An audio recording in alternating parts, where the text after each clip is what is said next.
Remember that old New Yorker cartoon? On the internet, nobody knows you're a dog. But in the real world, some of the internet's most influential and successful forces have their own version of that line. On the internet, nobody knows you're a teenager. I started at Netscape when I was 14. Basically, I had an internship there. Meet Blake Ross. By the ripe old age of 19, he had co-written a new web browser called Firefox. It's so good, 50 million people installed it in its first 6 months, and it stole 10% of the market away from Microsoft's browser, Internet Explorer. We want you to start up the web browser and be able to surf the web without worrying about spyware, without worrying about viruses, without worrying about pop-up ads. Firefox is free, but 21-year-old Mark Zuckerberg turned his little web experiment into a very big business.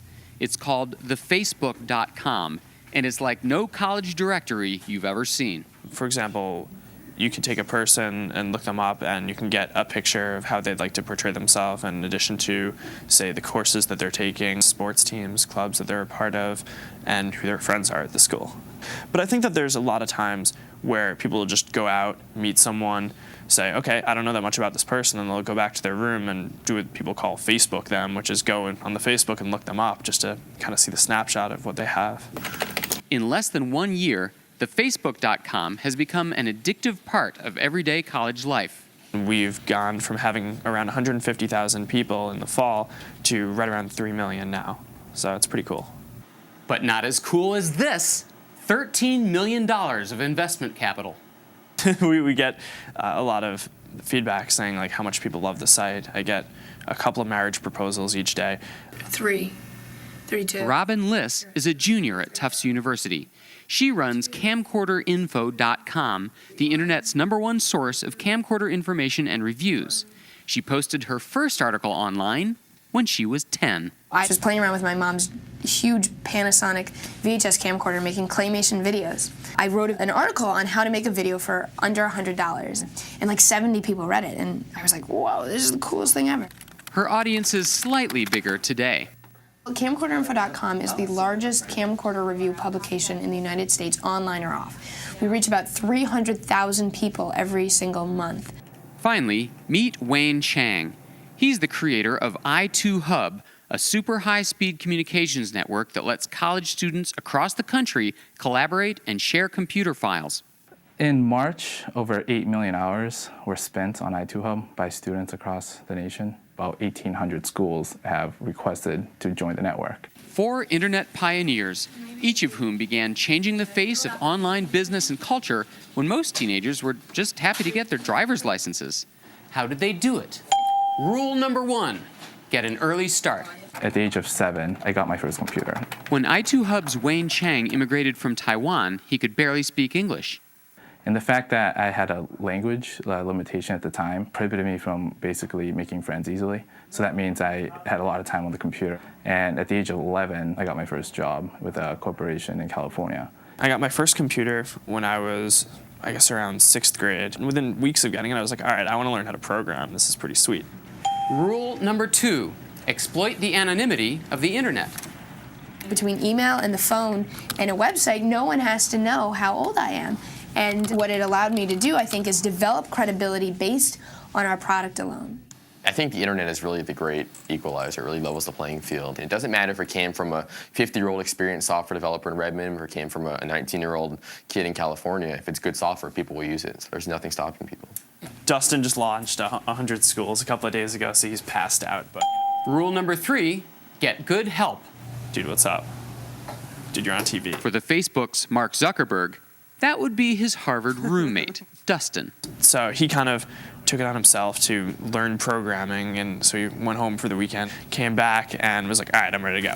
Blake Ross led a slightly bigger team for Firefox, tens of thousands of volunteers working together as part of what's called the open source movement. And basically what this means is that people in Europe can be coordinating with people in the United States, can be coordinating with people in Africa, all putting the user input into this browser. They can submit actual code to improve the product. It's really a global effort. Rule number 4, exploit your youth.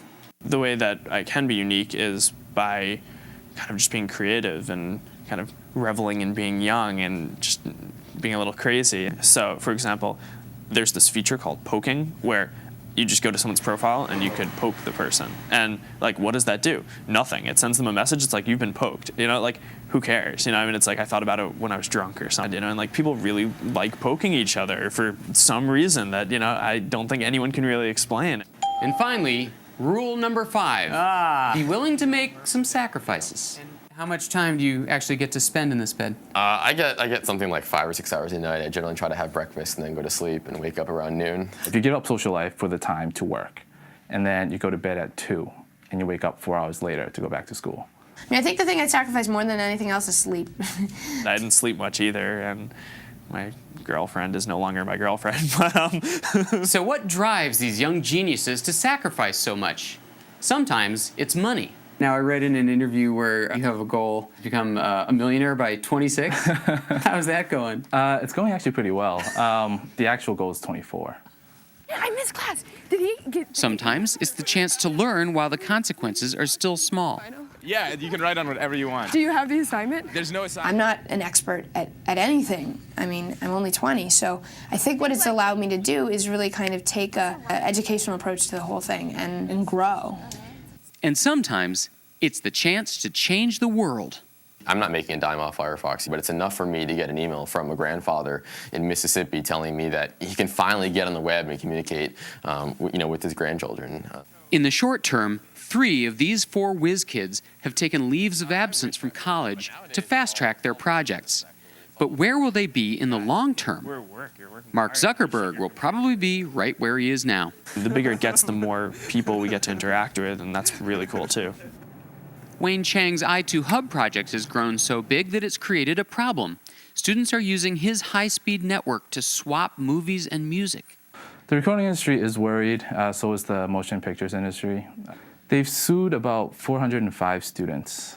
But he says he has a solution. It's still secret at this point, but he says it could change the landscape even more profoundly.